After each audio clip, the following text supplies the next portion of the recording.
All right, today we're going to talk about nothing. No. For today, we're going to talk about canceling out excuses, all right? So the title of this is Cancel Out Excuse. And obviously, you know, the motivation behind how the Lord leads me is to put some fire under your behind and get it off the chair. No, I'm joking. No, to get you motivated to do something to make your life better from where you are today. And we know we're in a good place. We love Jesus. We love the Lord. We're in a good place. You know, we know God. And in spite of what we may face and all these things, because we will be challenged, we have God on our side.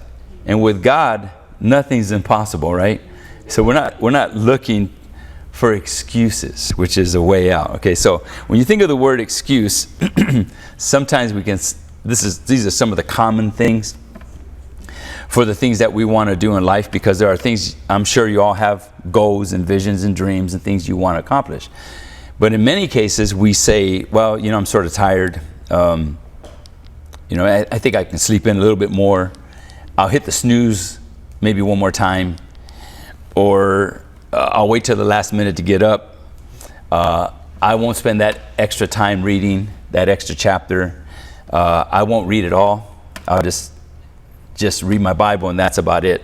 And I won't read nothing else. I'll keep my mind sort of guarded from any kind of infiltration that would be, which you should do that, but I'm talking about opening up yourself to other concepts that are out there that you can expand your thinking with, challenge yourself. We're used to being what? Comfortable. And excuses make us comfortable. That's why we get used to the blanket spirit or the pillow spirit. We hug our pillows more than we do our Bibles. Or I'm too old, I can't obtain, it's just already passed, the time has passed, I can't do nothing else, this is what it is. Or I'm too young, so I don't have the experience to be able to do what I need to do. And have you ever gotten to where you were trying to get approved for some kind of credit line, home or credit card or whatever, for a car or something, and they say you don't have enough credit? I was like, well, how am I going to get credit unless you don't give me an opportunity to have credit? How am I going to begin it? Well, maybe that was the Lord protecting you from that process of that thinking. But nonetheless, if you want something, sometimes it requires that. Most people, when they're going to go buy a house, they get a mortgage, which is a credit line from the bank, and you know, it affords you to be able to have a home. So you know, well, let's see, how have you been managing your monies? That's what they look at. Your credit score is how have you been managing your money, basically in a nutshell. Yes, Experian and was Equifax, all the different ones that keep records of how you spend your money, right? To see if you'll be responsible with paying the mortgage. We want to make sure. Now, do you got any backing? Because we don't really know you. All this stuff, right? So you can excuse yourself of stepping out and having your own. How old are you right now? 27. This is the youngest person in this room. Can you have a home? Can you buy a home?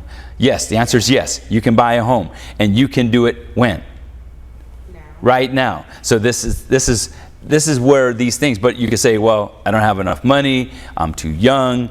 I don't know how I'm going to do it. All the excuses for stepping out and obtaining the things that you desire. Not putting yourself in an awkward place. You know, don't misunderstand me on that. Okay? Or you don't know how to do something.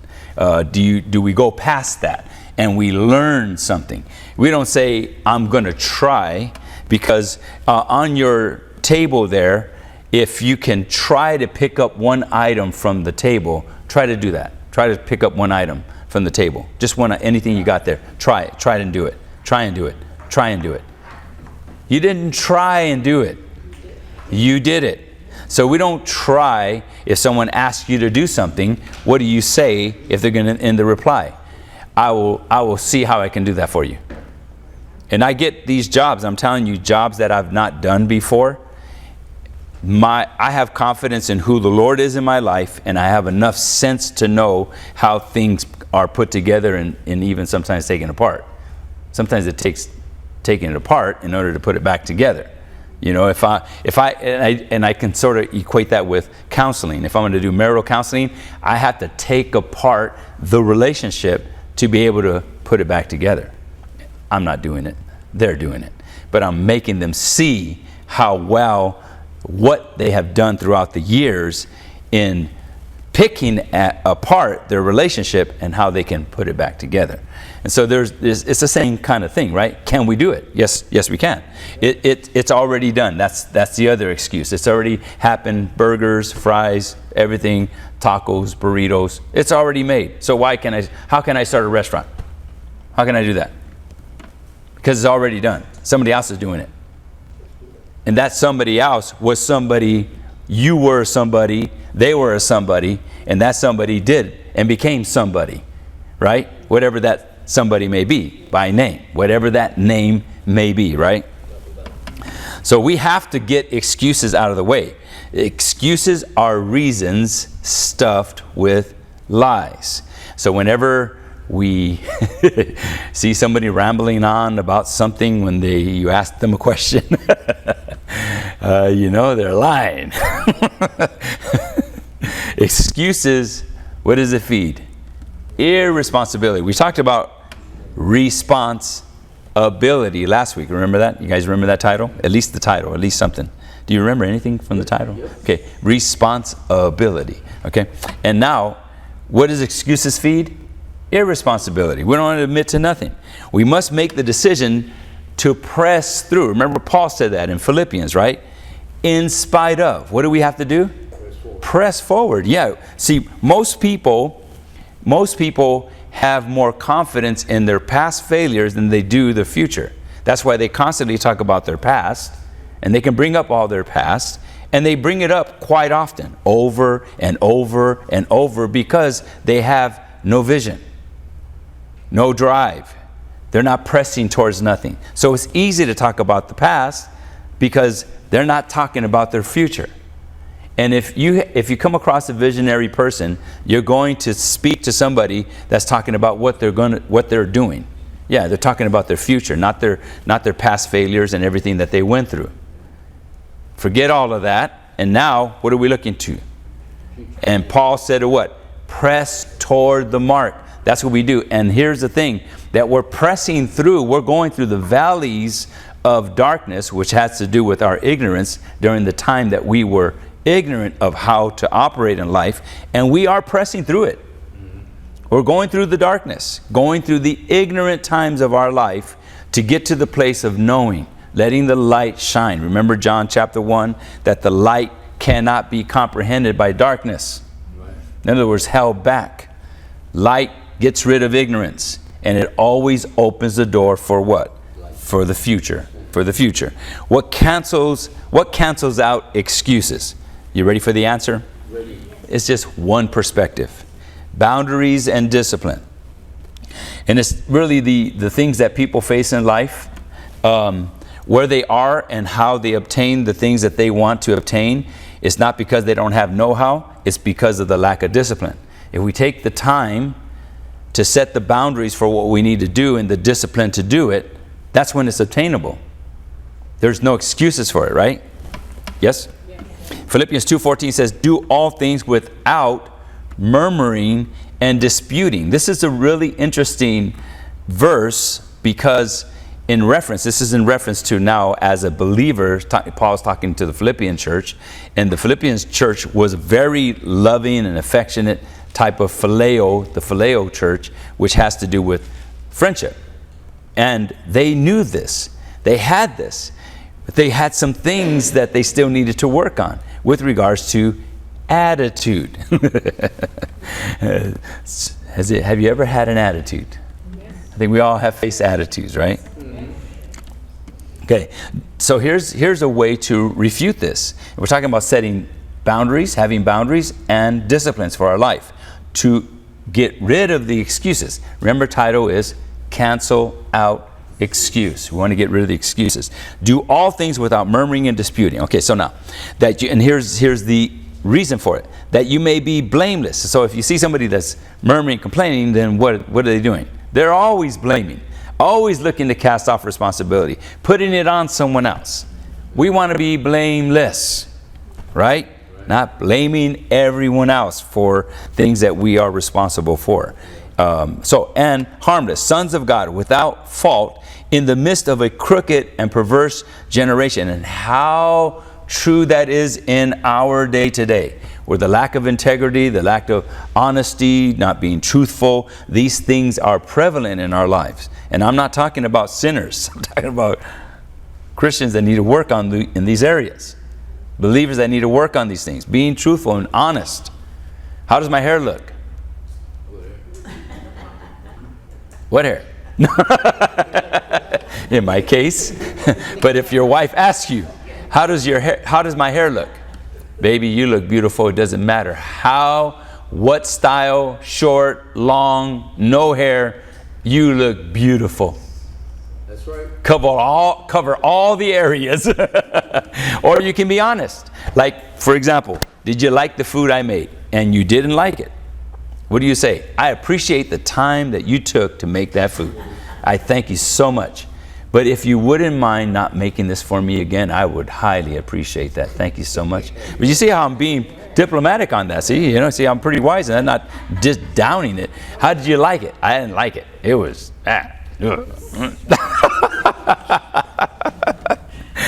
We learn how to finesse through these things, right? To be faultless, be harmless, to not be blaming, right? A perverse generation today, they lie, they cheat, they connive, and here's the motivation behind it, is fear-driven. And the fear is driving them to steal, to lie. And I'm talking, everybody in here predominantly are believers, right? Everybody in here. Yes. So we're dealing with ourselves, so don't lie to yourselves. Don't lie to one another. Stay in truth. Stay honest. Don't be rude. I'm not talking about being rude. Be courteous, be loving, be caring. That's always on the forefront, right? And here's another thing when it comes to being caring and loving is time. Because if you take the time, I would say this, if you make the time, because that's what matters, making the time, even if you're fighting through sleep as you're listening, but you make the time to listen. You make it important. It doesn't matter. Not everybody has your ear. Not everybody should have your ear. Let's put it that way. Because you only know that you should be investing into people that are willing to invest into you. Not everybody's going to be that type of person. So you'll know this. And it's like what Jesus said, don't cast your pearls before the swine. Swine don't know the value of pearls. They see it just as mud and dirt, just like anything else. The only thing they're concerned about is eating. So don't be like the swine. And so we value the lives of others, thus we make what they say to us, important. You choose to do that. Not everybody has that right or that privilege of receiving what you deem as valuable. Right? Or you'll be torn apart, you'll be worn out, you're going to get tired real quick. It says, in which you shine as lights in the world. So think about this. If we have this type of attitude, we're going to shine. Right? Okay. Excuses come in the form of murmuring and complaining, okay? Or disputes. So here is this. This is really revealing, okay? Murmuring or grumbling, like in some translations, which is what the definition is. It means to grumble. Or mutter under your breath. You ever heard of that? There's a story of this man and this wife, and this wife she's up in age and he's up in age, and she's walking ahead of him and he's barely walking, and he's like going and catching up, and then she says, why don't you hurry up? Why don't you do? You're always telling me what to do, and grumbling under his breath, right? And this is the way some people relate these things to how they are, but it does feed into something. So listen to this.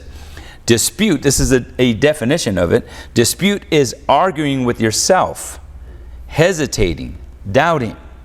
So do all things with what? Without what? Murmuring, grumbling under your breath, and arguing with yourself.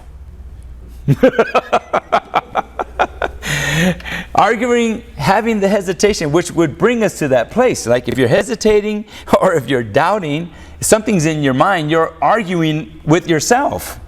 And I can relate to that. I've done it quite often. I don't need to have nobody there. And I'm arguing with myself. The other day I was up and I was putting up an eave for a home. And so I didn't have another helper to help me with it. So I put up a 16-foot ladder, extension ladder, A-frame, and I set the one end, and this was a 16-foot length piece of wood. It's a 2x8, which is sort of weighty, you know. So I'm processing, right? How am I going to do this? It's just me. What am I doing? I'm disputing and I'm arguing, but I'm getting rid of excuses. I'm not looking of what I can't do. I'm looking for what I can do. And so I put that piece of wood up on the 16-foot ladder, and I went over to the other side, and I got my screw, and I screwed it into the eave that was existing there to hold it up, and it held in place. I went up and I brought it up and I screwed it in, and then I nailed it all the way across by myself. Not the best way to do it. Be a lot easier with someone else. Probably get done a lot faster. Nonetheless, it was just myself. So I was able to do it. What's my point? I canceled out the excuse. And is it up there? The lady loves it. It looks great. It's beautiful. That's it. Amen. That's it. So don't doubt. Get rid of the murmuring and disputing. Murmuring and disputes delays results because you're constantly arguing with yourself. It delays what you want to do in life. Acting on what we believe comes, and this is part of this boundaries and the discipline. Acting on what we believe comes from a written plan. A written plan. You got to have it written. A plan of action gives, what does it give us? Direction. Right? A plan of action. Plan set the boundaries for our destination, where we're going. And everything is like this, okay? Mark 11:24. What things soever you desire or ask when you pray, believe that you receive them and you shall have them. Is that faith, or is it a description of the directions of faith? Direction. It's a description of the directions of faith. And it doesn't mean that it's faith just because it's written. There's got to be some corresponding actions to this. Giving you directions for something on how to get from point A to point B is one thing, but making the decision to take those directions and use them is a totally different thing. Y'all with me? It's a little bit of a fine line in that, but nothing gets done unless we follow instructions.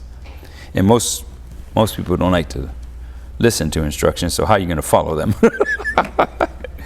All right, I thought that was funny. Okay, the discipline to stay on course is a choice. So we receive the instruction, right, for the directive, but we have to have discipline. That's why I said boundaries and discipline cancels out excuses. You with me? So the discipline to stay on course is a choice. Excuses redirect the plans. No plan is planning to what? You guys heard that before, right? That's not my saying. That's an old saying that's been around for years. If you don't plan, if there is no plan, you're planning to fail, right? Proverbs 21:5 says, and this is what the word says, our Father tells us and gives us directions.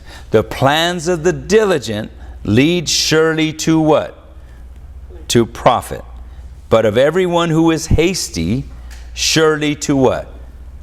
Poverty. Should we reread that together? Let's read it together, okay? The plans of the diligent lead surely to profit, but of everyone who is hasty, surely to poverty. And that's Proverbs 21:5. So you see, plans are important, right? Jeremiah 29:11, the Father says to the children of Israel, but we'll receive this personally. For I know the plans. Who? Who knows the plans? I do. No. Who? I. Who? I. God. Who's speaking? Who's the pronoun? Right. Who's the pronoun? I. Who is the pronoun? God. God is. For I, God, know the plans that I have for you, says who? The Lord. Or what does the word Lord imply? Ownership. He's the owner of what? Of the plan. See that? For I know the plans that I have for you, says the Lord. Who owns the plans? The Lord does, right? He's the owner. Plans for what? Peace, wholeness, completeness, health, wealth, prosperity, every area of our lives. And not for evil. To give you what? What does it say, guys? You know, it'd be nice if you guys were in sync with me. Yeah, you guys know the verse, right? You guys heard this verse before? Okay, unless you're writing, but I didn't see nobody writing, so say, okay, all right, making sure. To give you a what? A future and a hope, right? So, but think about this. Not talking about the past, but talking about what? About what? The future. What are we talking about? What are we talking about? Future, not past. What are we talking about? Future. If you stay in the past, how far do you get ahead? Not far. Every man, no man putting his hands to the plow and looking back is fit for the kingdom. You with me? Stop looking back and start looking forward. Right? Mapping out our lives, you can write now. Mapping out our lives require time and effort because they are what? What does this say? Intangible. Think about this. The map for our lives. It's one thing to have a map like remember Thomas Guide? Do you guys remember that? Yeah. Today we have MapQuest or Maps, right? Or Google Drive, whatever it may be.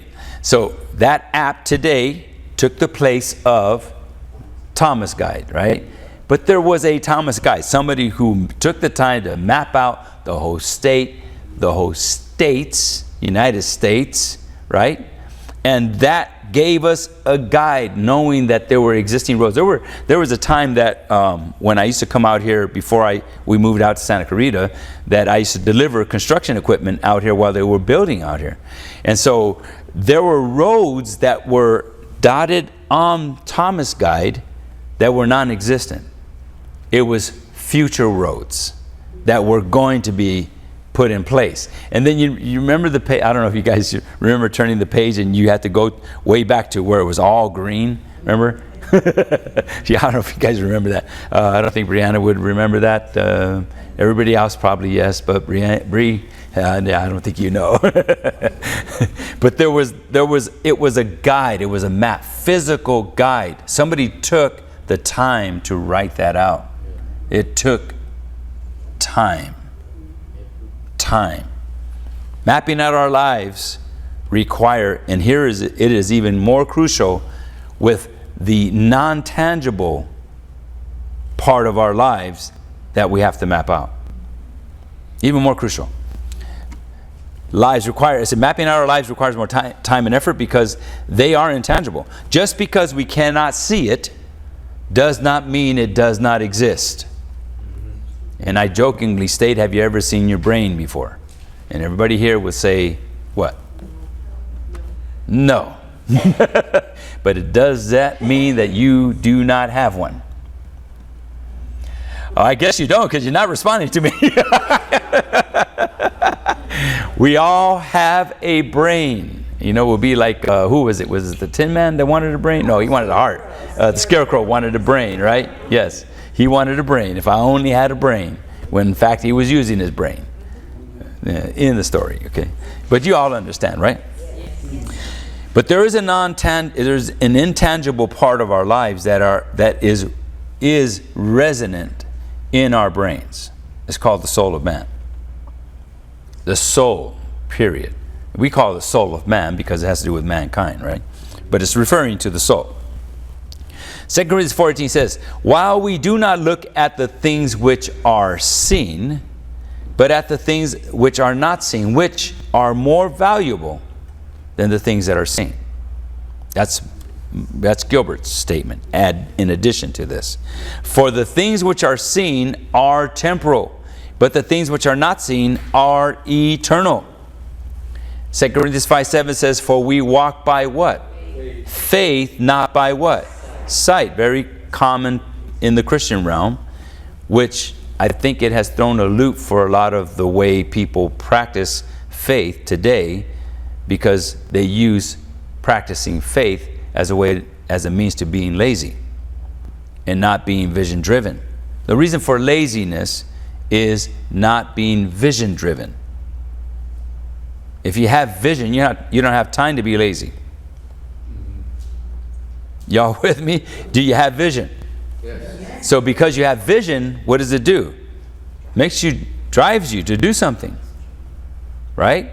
So laziness can't be there. Laziness is only there if you're visionless. Proverbs 29:18 says the people cast off what? Restraint.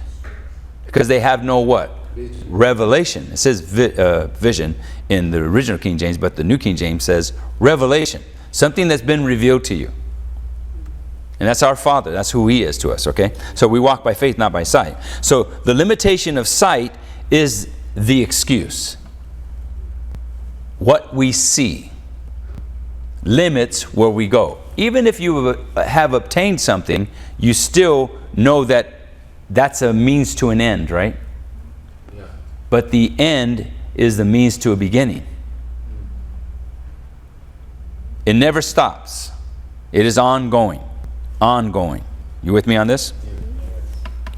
We do not base our lives on what we see, rather on what we do not see.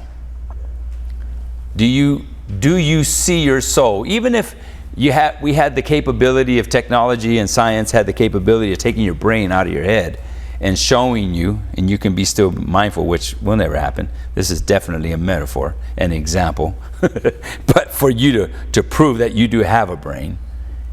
Within the brain, most of the time we think scientifically that there's different parts of the brain that make us function a certain way. And there is scientific study on this. But when we listen to the story of Dr. Caroline Leaf, of the young lady of who she had served, that was in a car accident that took the majority of her brain out of her head, and she still functioned and became a straight A student. That being said, is the soul dependent on how much brain you have? No.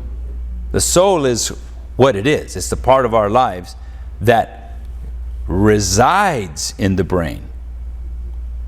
Y'all with me? So I'm not taking away from science. I'm in agreement with that there are these different functions that happen in the brain.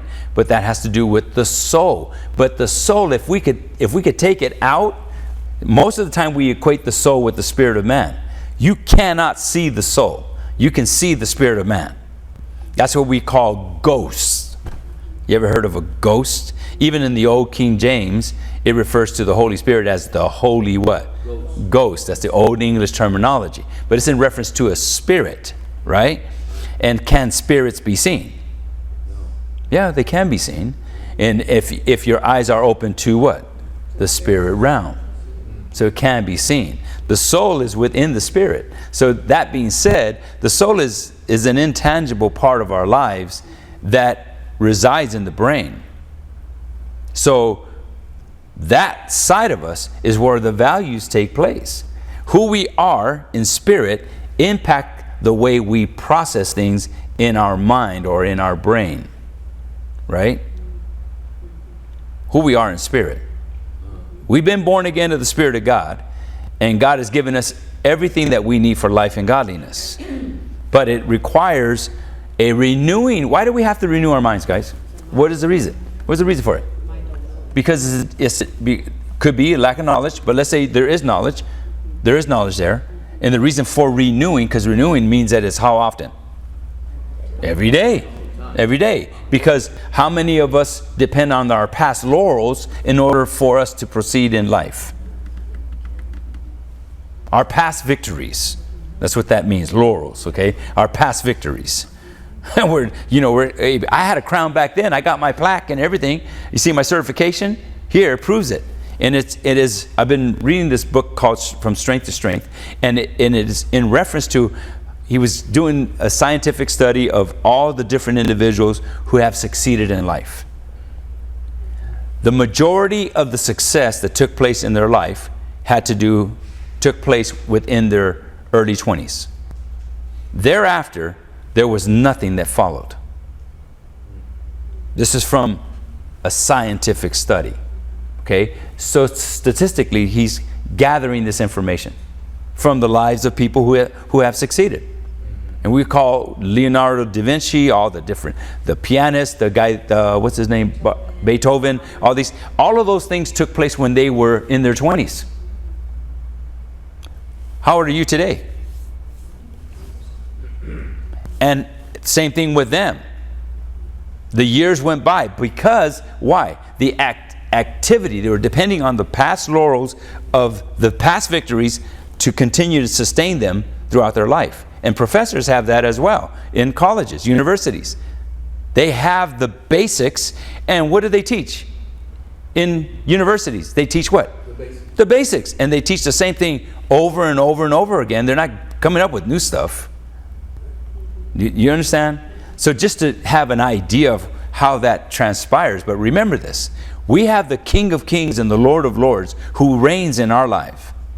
We trust who He is within us. We do not allow ourselves to be limited by what we see, but we take into account that there are some factors. For example, if we do not eat properly, take the proper vitamins, what happens to our bodies? We have faith in God. I love Jesus. I go to church. I give my tithes. But yet we're deteriorating every single day. All things being equal, every one of us are getting older. Nothing is rising, it's dropping. Every year. Mm-hmm. Use your faith on that. But y'all understand, I'm saying this jokingly, but you understand there is a drive. We got to have vision. If you become visionless, we excuse out. We allow for limitations to govern where we're going in life. Okay? So we do not base our lives on what we see, rather on what we do not see, the things that are of great value. For example, we are spirit beings, we have a soul, and we live in a body.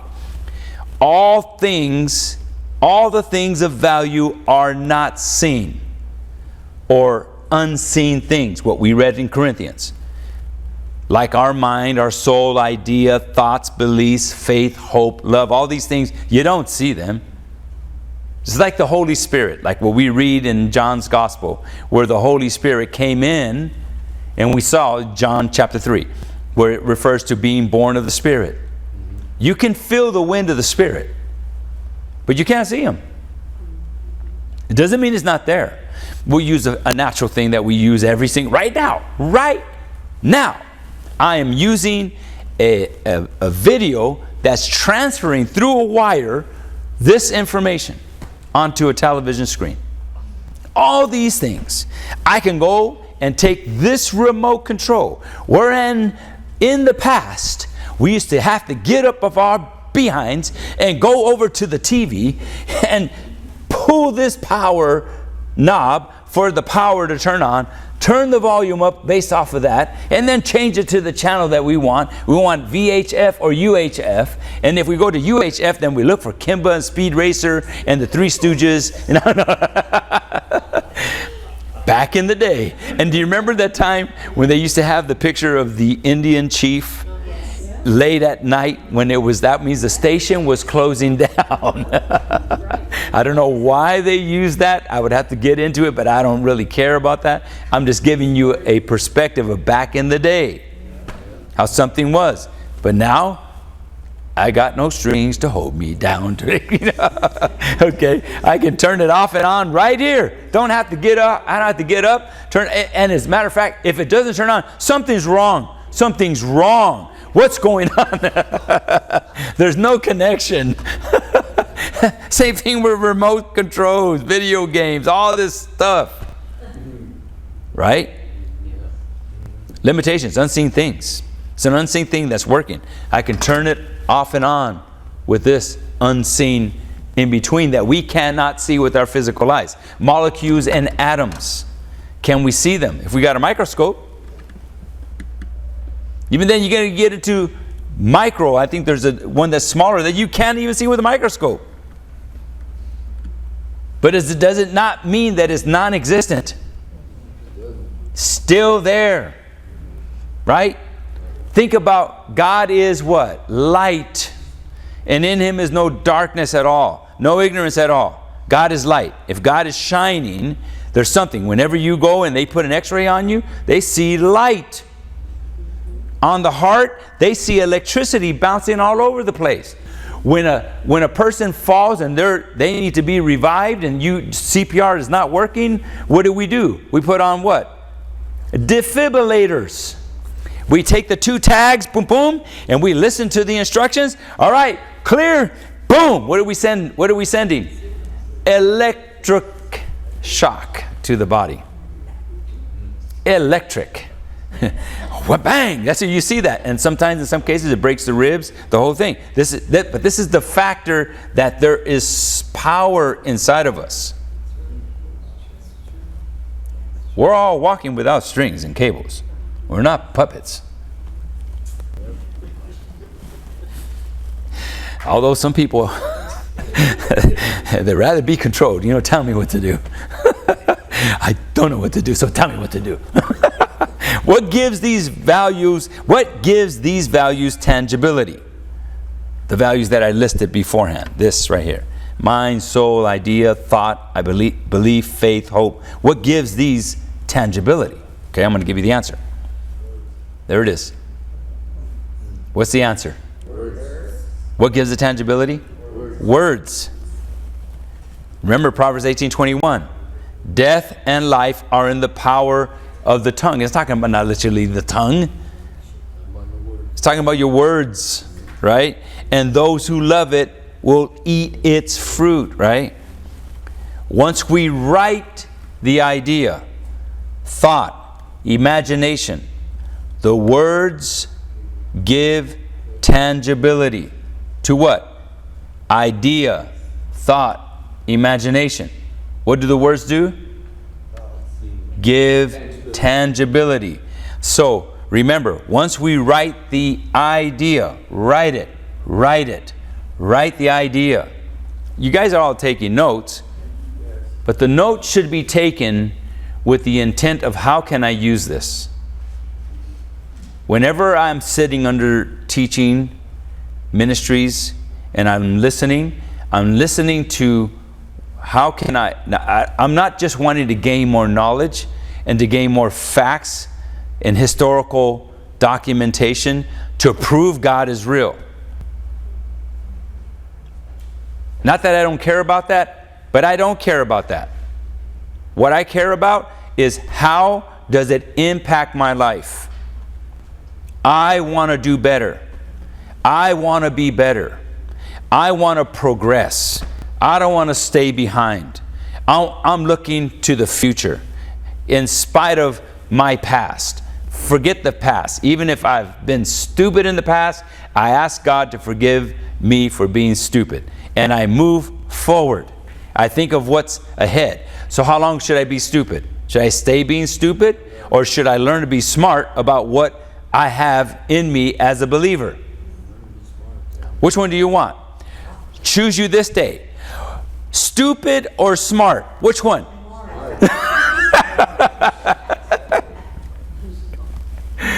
If God wrote, then why don't we? Did not God write the first commandments? Do you remember the story with Moses? Right? Remember that? Okay. Jesus said that a tree will be known by its what? Its fruit. Its fruit, okay? So, here's Matthew 12, verse 33 says, either, emphasis on the word make. Either. Jesus is speaking. He's giving instruction.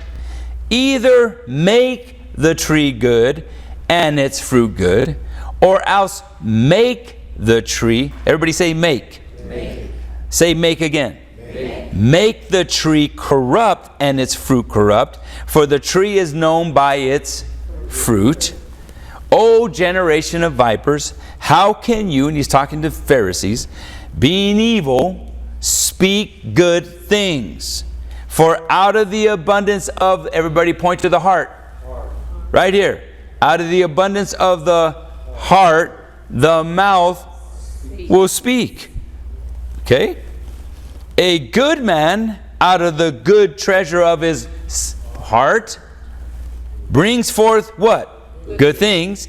And an evil man out of the evil treasure brings forth evil things. But I say to you that for every idle word that men speak, they will give an account on the day of judgment. For by whose words? Your words, you will be justified. And by whose words? Your words, you will be condemned. Notice that Jesus stated what he stated from verse number 33. Make the tree good and its fruit good, or make the tree corrupt and its fruit corrupt. But they all with one mind began to make excuses. We have the responsibility to make the tree good or to make it corrupt. And it all lies in what we say. Excuses cancels out faith. You with me? They first said to him, I have bought a piece of land and I must go and see it. I ask you to excuse me. This is to do with the wedding. There was going to be a wedding that took place, and he had asked them, invited them to come, but they had an excuse. Let me first, what? They make excuses. They first said, I have bought a piece of land and I must go and see it, and I ask you to excuse me. Excuse me. We are responsible for the fruit of the tree. Who's the tree? We're the tree. Remember, we'll be, Psalms chapter 1, we'll be like a tree what? Planted by the rivers of water that brings forth its fruit in its season. So that tree needs to be fed, needs to be taken care of, needs to be pruned. We need to cut off the stuff that sets us up for failure. So here are the boundaries set in motion, and that takes the discipline in order for us to do it. Okay? Words give direction to faith. Everybody say that. Words give direction to faith. Like the map. Like the map. Okay, the map doesn't get you there. The map just gives you what? Directions. Right. Yes. So then faith comes by what? Hearing. And hearing by the word of God. So then faith comes by following the map. Hearing the directions. Right? What is an idle word? Remember, we're going to be judged for what? Every idle word that we speak. And it will come. That judgment will take place if it's an idle word. What is an idle word? A word spoken with no action behind it. In a nutshell. We say it. We say it. But are we doing it? Right? What we say must be backed by action or faith. This is why faith is so crucial to our lives as believers. What stops one from doing what they say? Just food for thought here, guys. One word. Fear. Fear. Fear is what stops us. Fear is an enemy. Fear makes way for doubt. Doubt makes way for unbelief. Here's how the Greek defines idle, and then we'll stop with this. It means careless, free from labor, inactive, at leisure, shunning labor, which one ought to perform, slow, unemployed, lazy, useless, barren, unprofitable, tardy, sluggish, descriptive of constitutional qualities, and suggestive of censure. So don't think of somebody else when you hear the definition of this, because I know that's where we want to go. That's called casting off responsibility. Forget everyone else. We cannot change anyone else. We can only change ourselves. So get it out of your head. I just felt led to say that because I can feel you identifying someone else. Look at you and make sure that you're not in this pocket in definition. Words being the map of the directives for our lives require action or faith. So I'm going to stop there, okay? Words being the map of the directives for our lives, what does it require? Action or faith. If you want to get there, you have to take some action.